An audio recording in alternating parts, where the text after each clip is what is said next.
Uma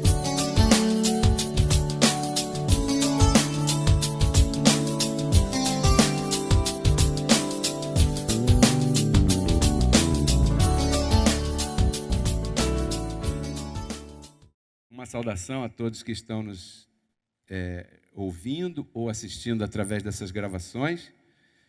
Nosso ministério chama-se Reconciliados com Cristo e ministramos o Evangelho da Graça, o Evangelho depois do Cristo ressuscitado, o Evangelho depois da cruz. O coração de Deus, a vontade do Senhor para os nossos dias. Pai. Diga comigo, eu declaro a mente de Cristo ativada na minha mente para que eu possa receber esta palavra no meu espírito. Assim é. Pai. Bem, vou começar aqui. Isso aqui é para eu saber se eu estou falando de mais, de menos, em relação ao tempo. O nosso ministério, a gente tem falado nesses dias que é um ministério de alcance, de evangelismo, de divulgação, né? Não é um ministério de expulsar demônios, isso está claro, não? Não é um ministério de fazer correntes, de fazer campanhas, de fazer gincanas, né? Não, é um ministério de alcançar as pessoas. E para isso a gente usa os meios que o Senhor proporcionou. Seja CD, seja DVD, seja panfleto, seja a reunião, as transmissões, as redes sociais. São ferramentas muito potentes para isso. E para alcançar, é preciso que se manifeste um dom que aqui tem em abundância. Eu já vi isso. E se chama evangelistas.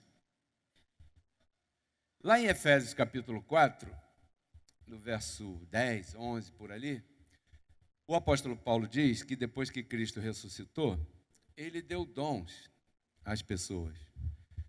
E esses dons foram dados às pessoas com um objetivo. Qual é o objetivo? Edificação do corpo de Cristo, alcance, tal, até que todos cheguemos à estatura de varão perfeito, ou seja, até o momento limite que ele tem para nós, que você sabe qual é, na tua vida, né? A transformação de nossos corpos ou a glorificação. Você recebe? Quantos recebem? Assim é.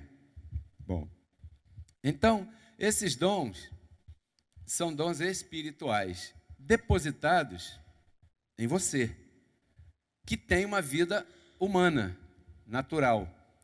Então você tem uma dualidade aí, você é um espírito andando num corpo de carne, e nesse espírito, que é você, você tem um dom, porque se você não tivesse um daqueles dons que fala ali em Efésios capítulo 4, verso 11, você não teria sido alcançado por essa palavra, ou não estaria interessado nessa palavra, porque começa assim, você gosta, aí te causa uma certa curiosidade, isso te atrai, e você começa a ficar, então, interessado pela palavra. Aí é perigoso, porque quando você começa a ficar interessado pela palavra, o próximo passo é você compreender o que está sendo falado. E se você compreender que 1 mais 1 é 2, ninguém mais vai te convencer do contrário. Quantos estão entendendo isso? Aí você pode nem vir aqui. Não recebo isso. Recebo que você congregue. Mas você não pode nem vir aqui. Mas lá você também já não vai mais, porque já não combina. Porque você já compreendeu que 1 mais 1 é 2. Ora, se não havia pecado, Adão trouxe o pecado. Todo mundo estava debaixo do pecado. Todo mundo estava em pecado. Aí Cristo tirou o pecado. Tirou o pecado. Então agora, depois que Cristo tirou o pecado, voltou àquela condição espiritual que existia antes de Adão. Isso é simples, 1 mais 1 é 2. E isso é o que a Bíblia diz, certo? Porém, para explicar essas coisas, precisa de um dom. E esse dom é o dom do tema que o Senhor, o nome do tema que o Senhor nos entregou nessa semana, chamado Um Evangelista no Reino. Vamos à segunda carta de Paulo a Timóteo, capítulo 4. Para os que trouxeram Bíblia, abra aí tua Bíblia em 2ª Carta de Paulo a Timóteo, capítulo 4. Vamos ler o verso 5. E se você não tem Bíblia, pode olhar na tela. E olha aí, que lindo isso. Que aí você não precisa trazer um biblão assim, igual esse. Não, isso aqui é porque eu usava óculos. Eu fiquei bom, não uso mais óculos. Então, aí eu estava em Bogotá uma vez e falei, eu queria comprar uma Bíblia. Onde é que eu posso comprar uma Bíblia aqui? Aí me levaram lá. Aí, me mostraram Bíblia desse tamanho aqui, Bíblia desse tamanho e tal. Aí, quando eu vi essa aqui, eu gostei dessa. Mas eu não gostei dessa. Eu gostei dessa porque ela tem a letra grande. Aí, facilita pra caramba, você não tem ideia. 2 Timóteo 4, 5. Então, com o telão, você não precisa andar com Bíblia. Mas eu sugiro que você leia a tua Bíblia, que você use a tua Bíblia, porque por não estar em contato com ela, né, esperávamos sempre que alguém interpretasse para a gente, lesse para a gente e tal, e aí isso não é muito bom. 2 Coríntios 4, 5 diz assim, olha, porém tu sede sóbrio em tudo, né? Sóbrio é uma pessoa sensata, que não está falando de cachaça, que não está falando de uísque, de vinho, não. Não está falando de sóbrio em relação a isso. Está falando de sóbrio em relação à sensatez. Calma, pé no chão, tal. Que aqui está falando para um dom aqui que o apóstolo Paulo contava lá. Ele diz, tu sede sóbrio em tudo, suporta as aflições, quer dizer, virão aflições, né? Faz a obra de evangelista e cumpre o teu ministério. Então, o apóstolo Paulo, o apóstolo da graça, falando da graça, está dizendo evangelista, ministério. Ou seja, existem evangelistas dentro da igreja. Quantos recebem essa palavra? Quem é evangelista aqui? Não sei. Saberá você. Eu sei o dom que o Senhor me deu. Agora, o que Ele te deu, você sabe. Então, o apóstolo da graça, que foi levantado por Cristo para pregar graça, estabelece que na graça existem evangelistas. E evangelistas são parte do ministério que está aqui. Agora eu vou ler. Efésios 4:11 diz assim, eu citei, mas eu quero ler. E ele mesmo constituiu a uns apóstolos, a outros profetas, a outros evangelistas, a outros pastores e mestres. Então nós precisamos considerar que esses dons aqui são bíblicos, são espirituais e são da graça. E aqui está outra evidência. O evangelista é um dom que existe no tempo da graça. E o evangelista é um dom, todos os dons são importantes, mas esses são fundamentais. O evangelista é um dom fundamental dentro de uma congregação, dentro de uma família, dentro de um ministério.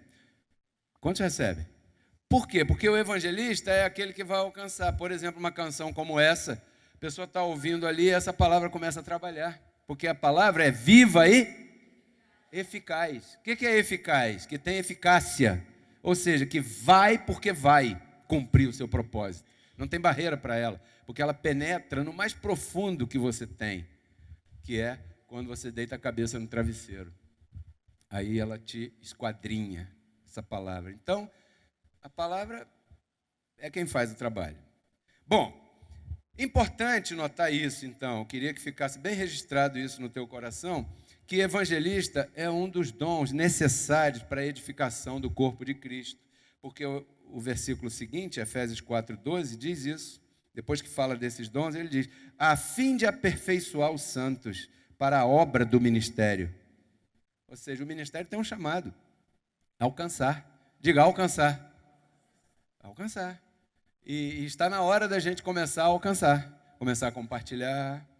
Antes você não compartilhava porque você tinha vergonha de certas coisas que estavam desviadas da doutrina. Você não queria, alguns aqui que passaram no ministério anterior não queriam, não, melhor não falar nada, mas agora está na hora de fazer, assim como alguns abençoados aqui têm feito, que têm convidado os seus para virem e assistirem à reunião. Então, o evangelista é um dos dons necessários para isso. Como é que se cumpre esse ministério? Porque aqui o apóstolo diz para Timóteo, olha, cumpre o teu ministério. É importante que você cumpra o teu ministério. Então, primeira coisa, nos temas anteriores, a gente estava falando daquele tema chamado a consciência. Nós procuramos mostrar aqui na reunião, na nossa palestra, que existe diferença entre as consciências. A tua consciência é uma consciência limpa em relação ao pecado. A consciência de um assembleiano é uma consciência manchada pelo pecado. A consciência de um batista é manchado pelo pecado. De um metodista é manchado pelo pecado. De um católico romano, a consciência dele é manchada pelo pecado. A tua consciência é limpa de pecado. Por quê? Porque o sangue de Jesus purificou a tua consciência de pecado. Você recebe? Um aplauso ao Senhor que fez isso por nós. Duas consciências diferentes. Está a tua e está a do que você está compartilhando a palavra. Então, a primeira coisa que você deve entender é que as pessoas têm consciência manchada, né, consciência de pecado, e você não tem. Isso, abençoados, é uma diferença do céu à terra, se pode aqui usar essa expressão. Isso faz de você uma pessoa diferente daquela outra pessoa, e você tem que estar consciente disso. É importante estar consciente disso, né? Bem importante. Também eu queria definir aqui o termo bíblico consciência de pecado. Né? Consciência de pecado. O que é isso? É um registro em tua mente que te faz sentir devedor a Deus por causa de algum erro que você tenha cometido. Quantos já sentiram isso? Ninguém viu, mas você sente uma coisa assim que... Você já sentiu isso? Né? Então, ou então é algo que me acusa diante de Deus. Algo que te acusa diante de Deus. Isso se chama consciência de pecado. Espera-se que um crente em graça já não tenha essa consciência. Porque essa é a diferença da tua vida em relação aos demais. Você já não tem consciência de pecado. Ou seja, você já não tem algo na tua mente que te acusa diante de Deus. Porque você tem certeza e convicção que o sacrifício de Cristo na cruz limpou tudo isso e apagou isso de você. Você pode cometer erro com o irmão, com a pessoa, com o patrão, com o empregado, com o filho, com a esposa, com o marido? Pode.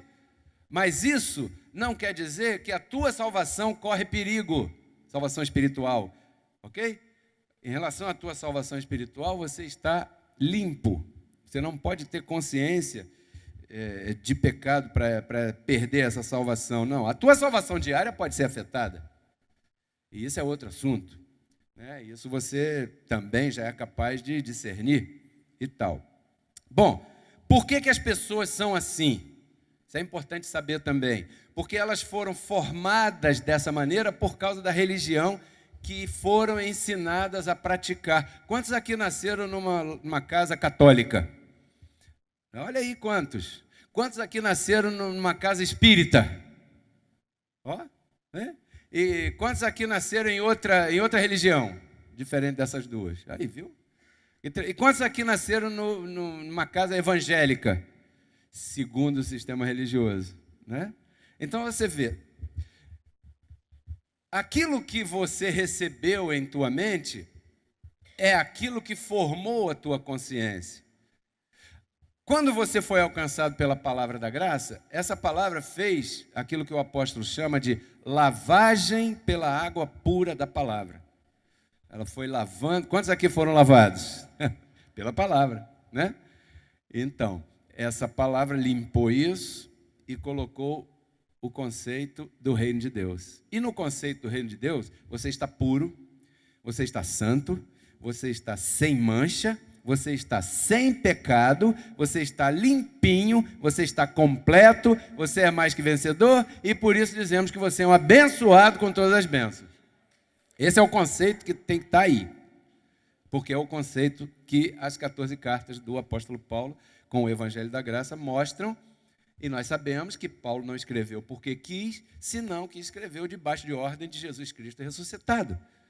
Portanto, o que Paulo escreveu precisa ser mais respeitado, né, em relação aos demais livros. Por quê? Porque aqui Paulo escreveu a vontade de Deus depois da sua ressurreição para os seus filhos, que somos nós. Simples para você. Parece fácil para você. Parece mamão com açúcar para você. Mas uma pessoa que foi criada em qualquer religião, que recebeu esses conceitos, essa pessoa não tem o entendimento que você tem em relação às coisas espirituais. Ela tem medo de Deus, ela tem medo dos espíritos malignos, ela tem medo do diabo, ela tem medo do pastor, ela tem medo de ir para a igreja, se for pentecostal, então é um terror. Por quê? Porque ontem foi sábado, eu fiz isso, fiz aquilo, aquela irmã que profetiza, que vê tudo, Deus vai mostrar para ela, e ela vai levantar e vai falar. Porque dom de profecia não é isso. Por isso que as pessoas têm dificuldade de aceitar Efésios 4:11, porque esses títulos de dons, assim, esses nomes, eles foram muito usados equivocadamente pelos indoutos e desconhecedores da verdade, né? Profecia não é alguém levantar e eis que vejo que você estava saindo com a irmã tal ontem, não sei aonde. Deus não vai se prestar a fazer uma coisa dessa no meio dos seus filhos, porque diz que Deus é um Deus que não envergonha os seus filhos. Só que lá você não tem coragem de levantar e falar isso, porque lá é um terror, hein? Então, nós somos como soldados que estamos aqui recebendo umas instruções para ir resgatar, como disse a Kátia. Muito bem colocado isso, minha filha. Porque o meu filho fala a mesma coisa, o Andrés. Você vê que quase ele não vem. E é tremendo isso. Ele fala a mesma coisa. Não, pô. Fala, peraí, filho. Uma coisa, é tremendo isso. Bem delicada essa situação, mas o Senhor sempre nos ajuda em tudo, a tratar com tudo isso, né? Temos que, então, essa missão de resgatar aquela que está lá, que está ali, que está lá, aquele que o Senhor puser no nosso caminho. Pode ser o nosso patrão, o nosso empregado, o motorista, o aluno, qualquer um. O que eu quero deixar assim, e eu penso que é uma das coisas que impede o crescimento de um ministério em graça, porque o ministério em graça, não somos poucos, nós somos muitos, porque nós somos a descendência de Abraão, e quando Deus falou com Abraão, falou que nós somos como as estrelas do céu, em número, como a areia, os grãos de areia, que não se pode nem contar. Nós somos muitos, nós não somos poucos. O que de repente falta é a graça pura correr para que alcance aquela pessoa e ela tenha vontade de se chegar e ser como a gente. Você recebe isso? Então nós temos que ser pessoas o quê? Normais e felizes, sabendo que tudo que Deus criou é bom para que nós desfrutemos, sem misticismo, né? Sem outras coisas que aconteceram num passado recente que acabaram atrapalhando mais do que salvando os crentes pela loucura da pregação, né? Então eu queria deixar estabelecido isso, olha. Essas pessoas não têm a culpa de serem como são. Você recebe essa palavra? Um sacerdote católico não tem culpa de ser sacerdote católico. Uma pessoa que não recebe graça, ainda não recebeu, não tem culpa de não ter recebido. Porque quem é que faz todas as coisas? Quem trouxe você aqui? Quem te salvou? Quem te escolheu antes da fundação do mundo? Quem te chamou? Quem iluminou os olhos do teu entendimento? E quem não iluminou ele? ou ela? Quem não chamou ele ou ela? O mesmo Deus. Só tem um Deus que está no controle. Então não podemos entrar aí e achar que nós sim, eles não. Chicotada para lá. Para cá não, só flores. Porque nós sim, ele não. Não, porque o mesmo Deus que nos chamou não deu por manifestar o chamado naquela vida. Então, quando nós estamos diante de uma pessoa, nós temos que respeitar aquela pessoa, porque aquela pessoa tem um conceito equivocado formado em sua mente, do qual ela não tem culpa. Nós não podemos jogar culpa na pessoa, porque senão nós estamos negando a predestinação e a soberania de Deus, porque é Deus quem faz tudo em todos. Né? Então, quando for evangelizar alguém, tem que levar isso em conta. Exemplo. Vou dar aqui alguns exemplos, 2, talvez 3. Para uma pessoa religiosa, tudo é impuro. Tudo é impuro. Tudo. Se você toma um vinho, é impuro. Se você escuta aquela música, é impuro. Se você frequenta determinado lugar, isso é impuro. Por quê? Lembre-se, a mente daquela pessoa está corrompida.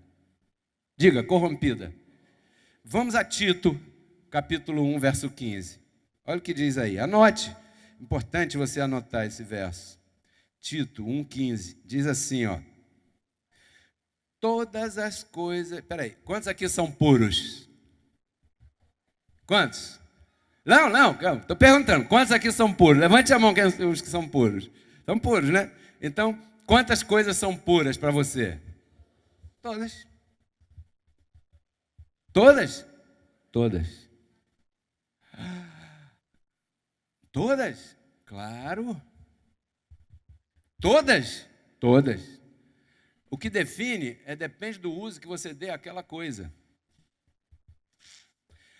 A morfina é boa. Não, a morfina é droga. Cocaína, xilocaína, não sei o que, heroína. É claro que é droga. Chega no hospital com muita dor para você ver se ela não é boa. É boníssima. Depende do uso que você dê. Uma bomba que explode tudo é boa. Quantos recebem isso? Porque uma bomba está incluída aqui, ó. Depende do uso. Se você botar uma bomba ali naquela montanha e fizer um túnel, oh, caramba. Agora, se você pegar uma bomba e explodir a casa dos outros, né? Então, todas as coisas são puras para você. Diga, para mim tudo é bom. Mas existe um grupo de pessoas as quais nós trabalhamos para alcançar, né?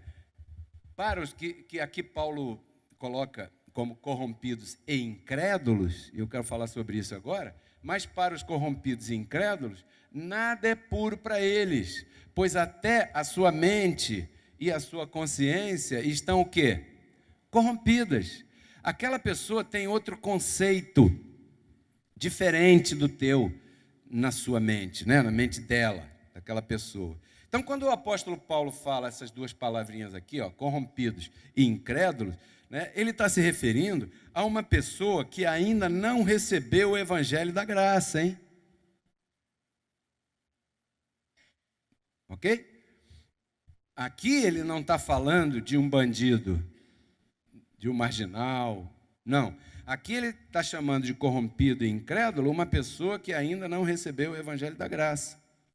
Pode ser uma pessoa que seja crente há 50 anos, batizado, canta no coral. Pode ser um católico que tome a hóstia do padre todo domingo. Pode ser.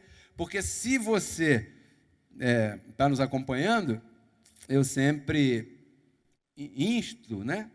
Sugiro que você leia o contexto. E o contexto aqui, Paulo está falando dos crentes da lei, os religiosos. Tá? Então ele está chamando de corrompidos e incrédulos.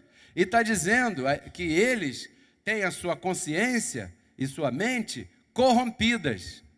O que é uma mente corrompida? É uma mente que está vivendo no novo pacto, mas que pensa ainda como se estivesse antes da cruz, esperando que um dia o Cordeiro de Deus venha para tirar o pecado do mundo, quando na realidade já tem 2000 anos que isso aconteceu. Então essa mente está corrompida. Pode ser uma pessoa que paga a conta de luz em dia, pode ser uma pessoa que não fala palavrão, pode ser uma pessoa casada com uma mesma pessoa há 50 anos, boda de ouro, né? 50 anos, mas tem a mente corrompida, porque isso aqui está falando de coisas espirituais, de entendimento espiritual. Então você vai encontrar pessoas assim, que não concordam contigo. Por exemplo, Tito capítulo 1, verso 9. Olha, que você retenha a palavra, fiel tal como foi ensinada, para que também possa exortar com a sã doutrina e convencer aos que contradizem. Quando nós vamos fazer um programa de rádio, nós vamos apresentando o quê? A palavra. Não o nosso testemunho pessoal. Nós vamos apresentando a sã doutrina. Diga comigo, sã doutrina.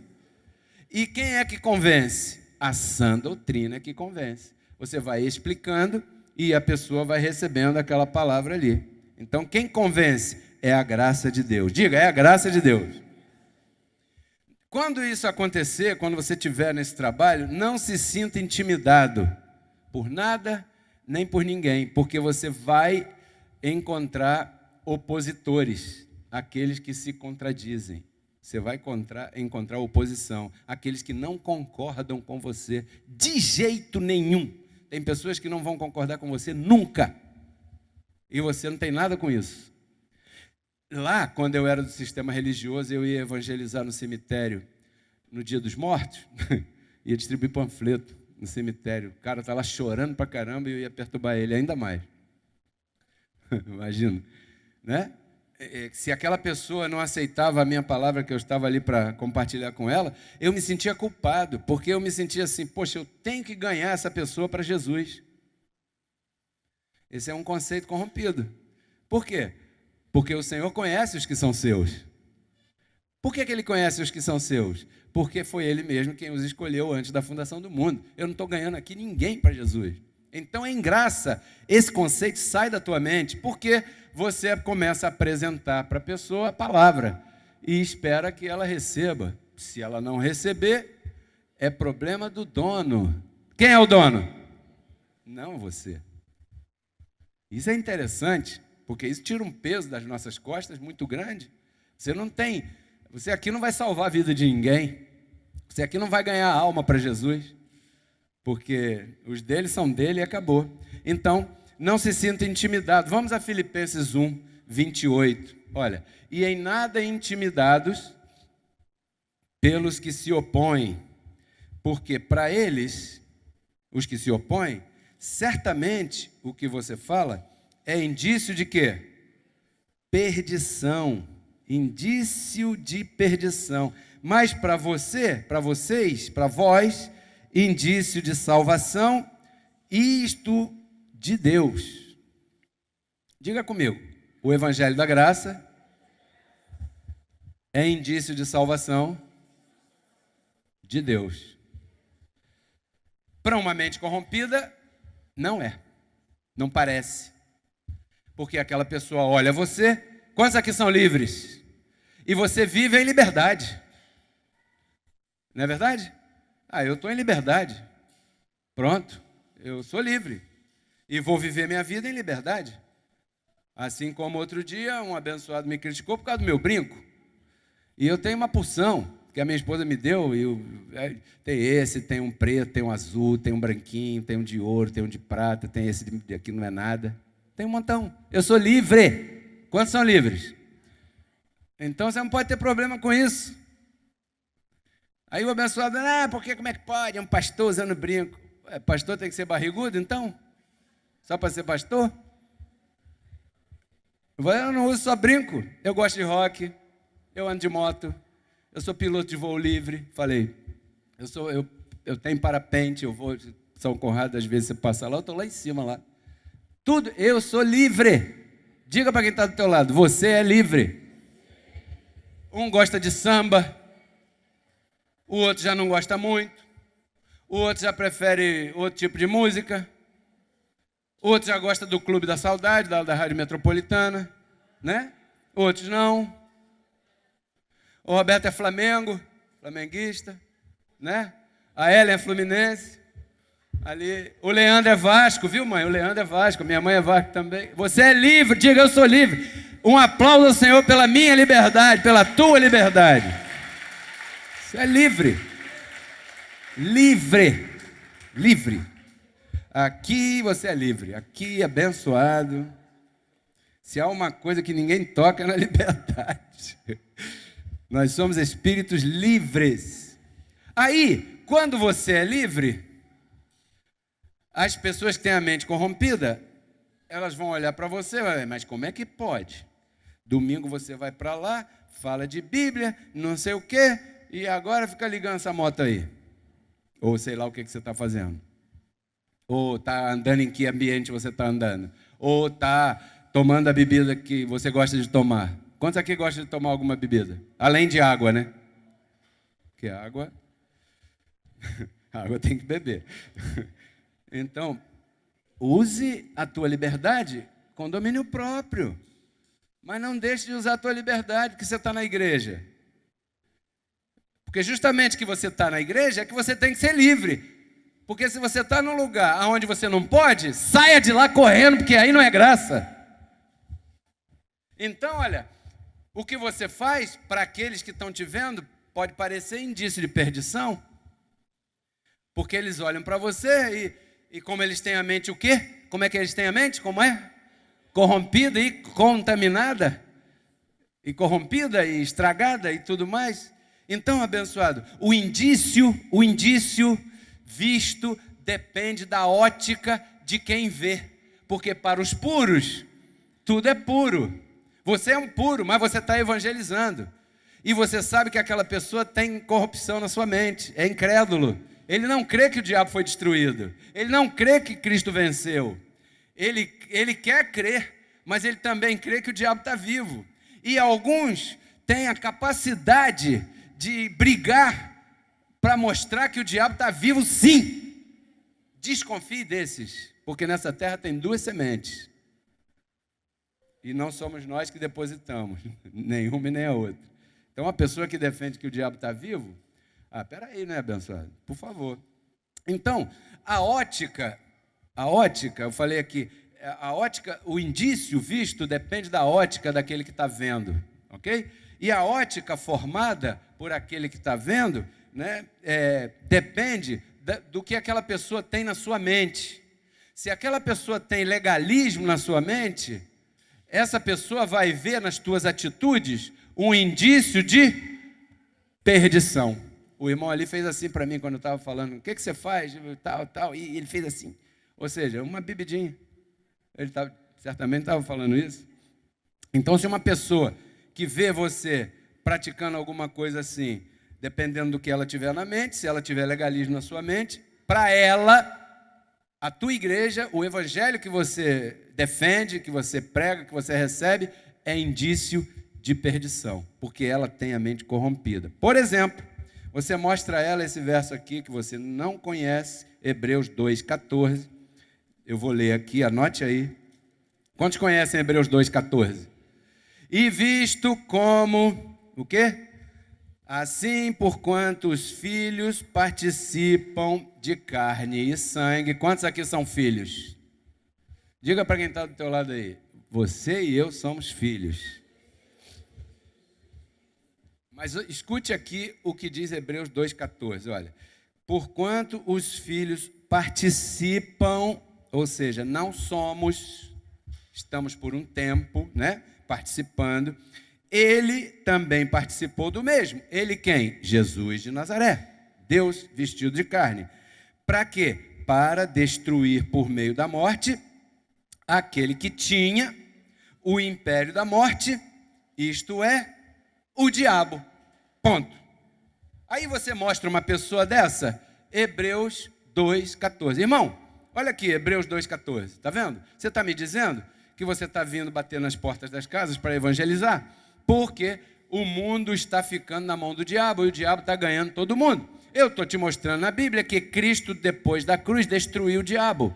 Ele foi à cruz para quê? Para destruir o diabo. Está vendo aqui? Está escrito aqui. Se você pegar a tua Bíblia, também está escrito. Se você pegar a Bíblia do irmão da Igreja Católica, também está. Do outro também. Todas as Bíblias têm Hebreus 2,14. Até os da Igreja Universal. Que o diabo está destruído.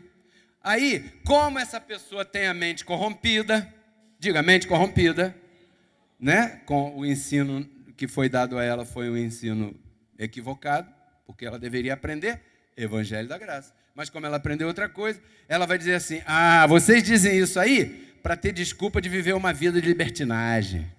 O diabo é sujo, irmão. Duvido se você não já tem ouvido isso. Você já ouviu isso? Aí ela fala assim para você, você, o diabo foi destruído, é? É por isso, agora eu sei, veja como o inimigo é sujo. Aí, você vai fazer o quê? Você vai brigar com ela? Você vai discutir com essa pessoa? Você já viu que essa pessoa...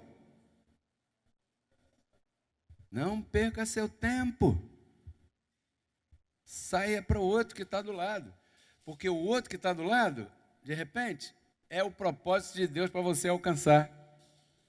Você recebe? Uma vez eu estava numa viagem de moto na Argentina, e o rapaz, a gente parou, eu fui comprar um cordãozinho para o meu filho, outro, aí estava vendo assim, aí estava escolhendo, aí tinha uma Bíblia, assim, aí o rapaz olhou, porque não sei o quê, falou alguma coisa lá, e eu falei, pega a tua Bíblia aí. Aí comecei a mostrar para ele do diabo destruído. E ali compartilhando com ele, claro, no idioma dele, em espanhol, e compartilhando com ele, e tal. E aí o que aconteceu? Chegaram outras pessoas para comprar as pulseirinhas dele, os cordões dele, e ele estava ali para vender mesmo, ele me largou para lá e foi atender os clientes que chegaram. Como nada é perdido, tinha uma pessoa do lado, ouvindo tudo quietinha, e eu não tinha nem prestado muita atenção naquele senhor. Quando aquele homem saiu para lá, aquele outro se aproximou e disse, olha, você pode repetir isso que você falou aí? Porque eu gostei tanto disso, eu nunca tinha ouvido isso na minha vida, eu quero anotar. Pegou uma caneta e um papel.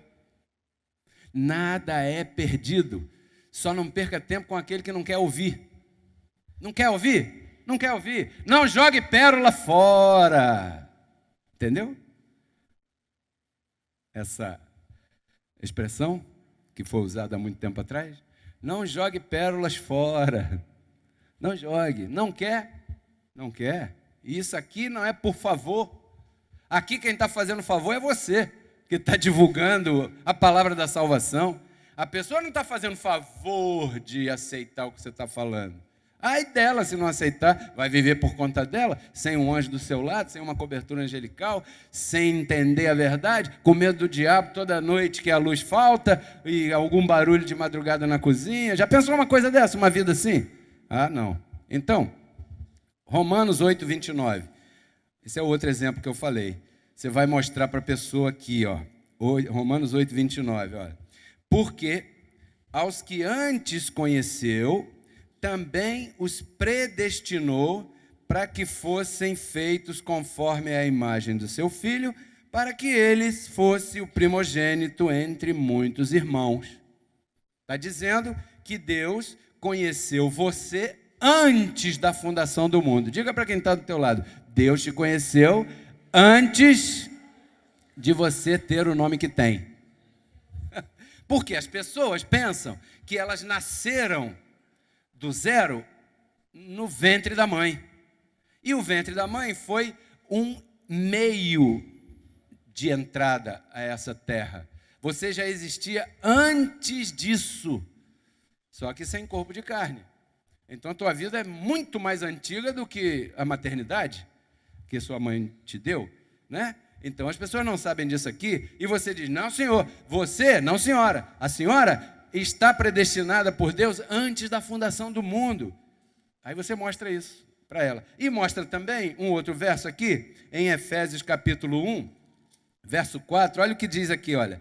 Segundo nos escolheu nele antes da fundação do mundo, para que fôssemos santos, sem mancha diante dele. Santo significa separado. E sem mancha é porque na cruz ele tirou a mancha. Não é que você vai se limpar, não. Não tem água sanitária nesse mundo que pudesse limpar se Jesus não limpasse, né? Para que fôssemos santos e sem mancha diante dele, e em amor nos predestinou. Diga para quem está do teu lado, você foi predestinado em amor. Olhe para cá, quando você estava aqui, antes da fundação do mundo, em espírito, que o livro de Jó diz que as estrelas cantavam e rejubilavam todos os filhos de Deus. Quantos são filhos? Todos os filhos de Deus cantavam lá. Paulo Sérgio disse aqui, já cantava lá, né? Já cantávamos lá. Esse foi um ato de amor. Ali não houve obra, ali não houve nada que você e eu pudéssemos fazer para ele nos escolher. Nós não fizemos igual o presidente dos Estados Unidos, assim, para sair na foto, para ser escolhido primeiro. Não, senhor, não, senhora. Ali foi um ato de amor. Diga, de amor. Um aplauso ao Senhor pela nossa predestinação, nesse ato de amor. Nos predestinou para sermos filhos. Então você é um filho. Muito bem. Aí essa pessoa olha para você, predestinação, né? Quer dizer que não tem livre-arbítrio? Quer dizer, então, que eu posso adulterar, que eu estou salvo para sempre, né? Quantos já ouviram isso? Sabe o que é isso? Essa pessoa está pensando nisso. Não, como é que você pode afirmar isso? Essa pessoa está pensando em adultério. Esta pessoa está pensando em pular cerca. Esta pessoa está com isso dentro do seu coração há muito tempo.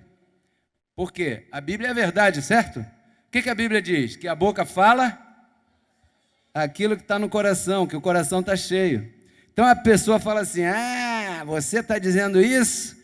Né? Quer dizer então que eu sou salvo para sempre? Posso adulterar que estou salvo? A primeira coisa que a pessoa fala é uma bobagem dessa. Ou outra parecida. Lembre-se que essa pessoa está com a mente corrompida e é um incrédulo. Ele não crê. Não foi ativado nele esse dom aí, né? Agora, ao outro lado da moeda. Atos 17, 21. Olha aí, esse pode pôr, pastor. Atos 17, 21. Diz assim, o verso. Olha só que coisa linda. Atos 17, 11, desculpe. 11. E estes eram mais nobres, comparado com os que estavam em Tessalônica, pois eles receberam a palavra com toda solicitude, esquadrinhando nas Escrituras a cada dia para ver se essas coisas eram assim. Naquela época, não existia Bíblia. Existia o livro dos judeus, as Escrituras, o Velho Testamento. Não existia essa Bíblia com 66 livros que você tem no teu colo hoje. Então, quando o apóstolo Paulo pregava, aqui ele está falando de uns judeus, e eram judeus que estavam numa cidade chamada Bereia, numa região chamada Bereia, e o apóstolo Paulo passava em várias regiões pregando o evangelho do reino, né? E então ele disse, esses eram mais elegantes, educados, nobres, eram mais sensatos do que aqueles lá de Tessalônica. Porque aqueles lá, a gente pregava, eles saíam com 4 pedras na mão. Esses aí eram mais inteligentes. A gente pregava, eles anotavam, depois eles iam conferir se Jeremias 31, 34 disse realmente o que Paulo falou, que Cristo na cruz perdoou os pecados de todo mundo para sempre e nunca mais se lembraria deles.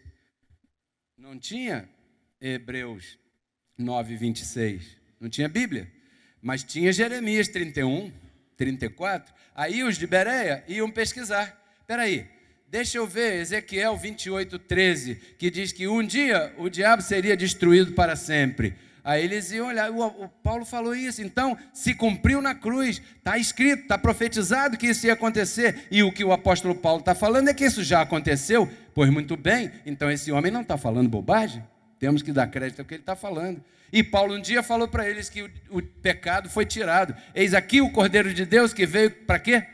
tirar o pecado. Aqueles lá de Bereia, como eram mais nobres do que os demais, eles iam na Escritura e iam encontrar em Zacarias capítulo 3, verso 9, que Deus promete que em um só dia tiraria o pecado do mundo. Ah, que tremendo isso! Então, aos que recebem de bom grado, aos dois lados, aos que não recebem e aos que recebem. E os que recebem são maioria em relação aos que não recebem. Guarde isso no teu coração. Talvez não tenha se manifestado ainda, né? Mas são maioria. Eu vou ler aqui para você, do 10 ao 13. Diz assim, esse mesma passagem, o contexto, diz assim, imediatamente os irmãos enviaram de noite a Paulo e a Silas para Bereia. E eles, tendo chegado, entraram na sinagoga dos judeus. E estes eram mais nobres do que aqueles que estavam em Tessalônica, pois eles receberam a palavra com toda solicitude, esquadrinhando cada dia as Escrituras para ver se essas coisas eram assim.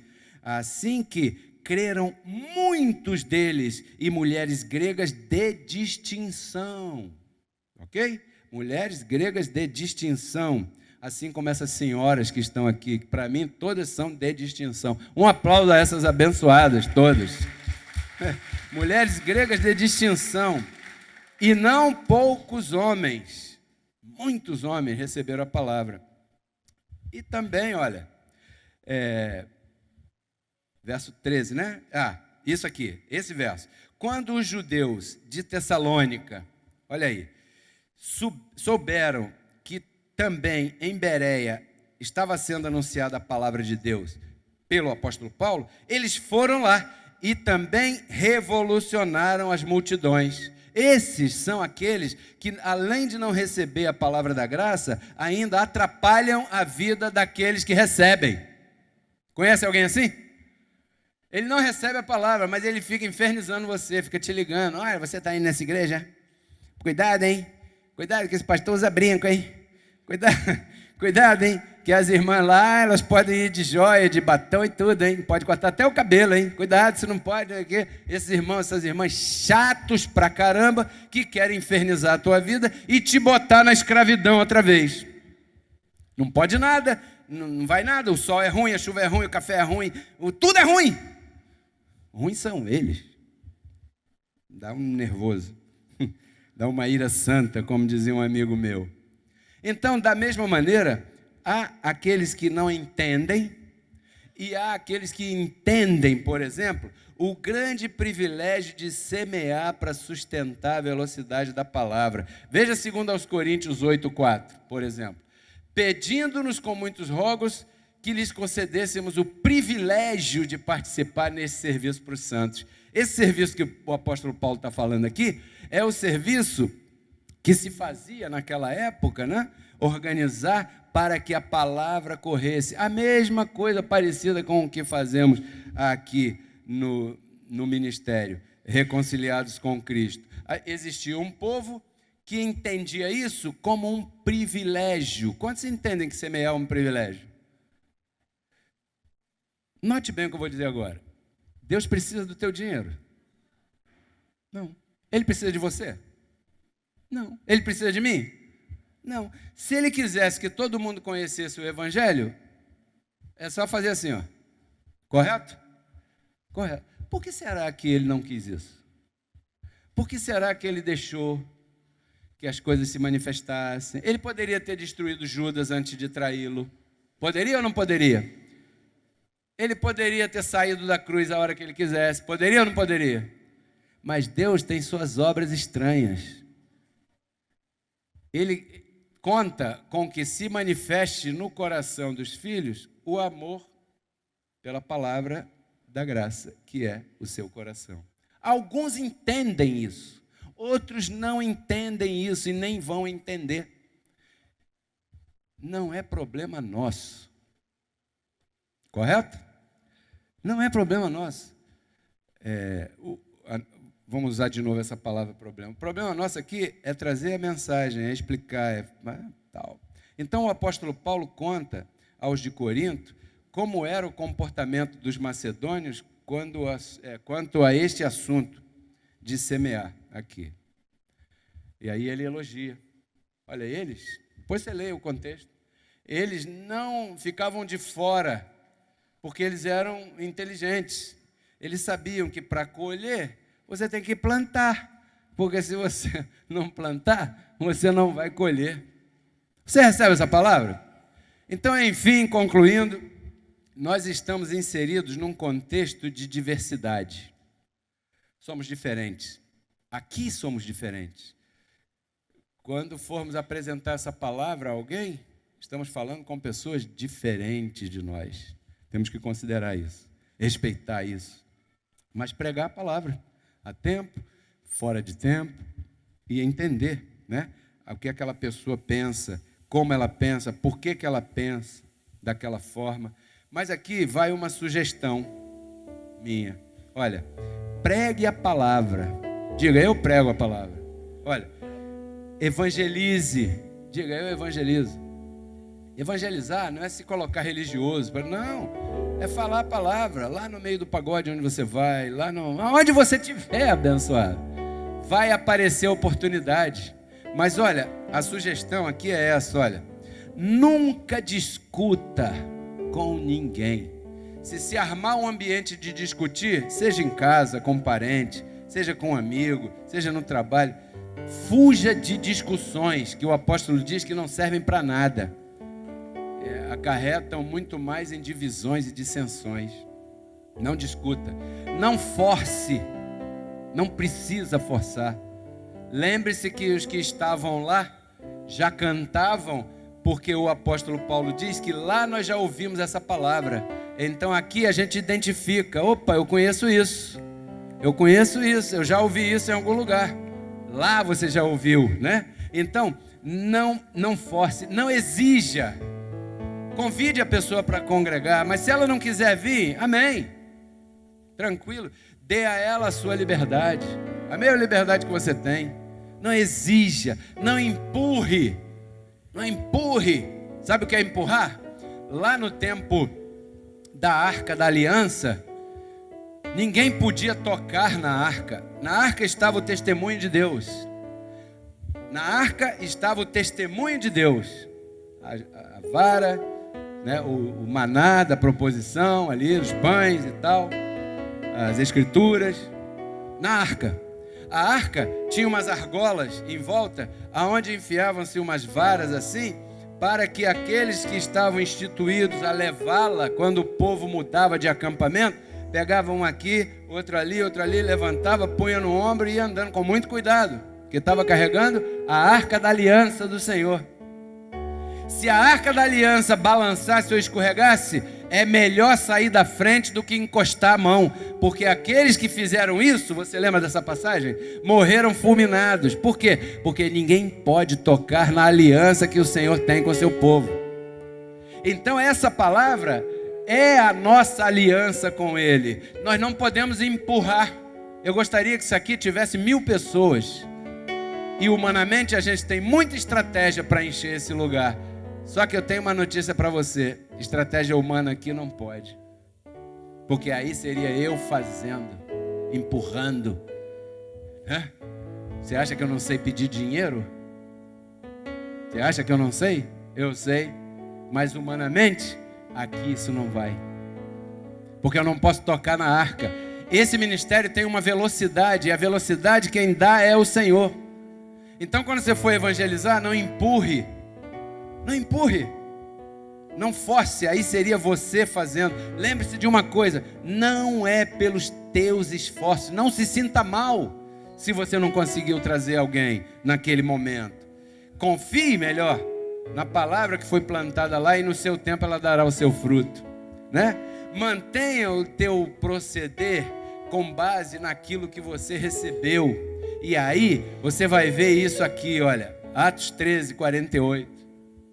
Os gentios, ouvindo isto, se regozijavam e glorificavam a palavra do Senhor. Detalhe, e creram todos os que estavam ordenados para crer. Quer dizer que tem gente que está ordenada para crer. Significa o quê? Não existe o preto sem o branco, não existe o claro sem o escuro. se tem alguém ordenado para crer, também tem alguém que não vai crer nunca. E você não sabe porque ninguém traz letreiro. Mas existem os ordenados para a vida eterna. Quantos aqui são ordenados para a vida eterna? Então, para ser alcançado, para crer no Evangelho da Graça, você tem que estar classificado aí. Aí, ó. Eu declaro que você tem uma excelente semana. Uma semana abençoada na tua vida com essa palavra. Pensando bem nessa palavra e essa palavra trabalhando no teu coração. Porque Cristo na cruz não transformou a nossa carne, né? Ele resgatou o nosso espírito. A Bíblia diz que Deus estava em Cristo reconciliando consigo os seus filhos, né? E nos entregou a palavra da reconciliação. E a palavra da reconciliação é essa que nós pregamos, abençoado.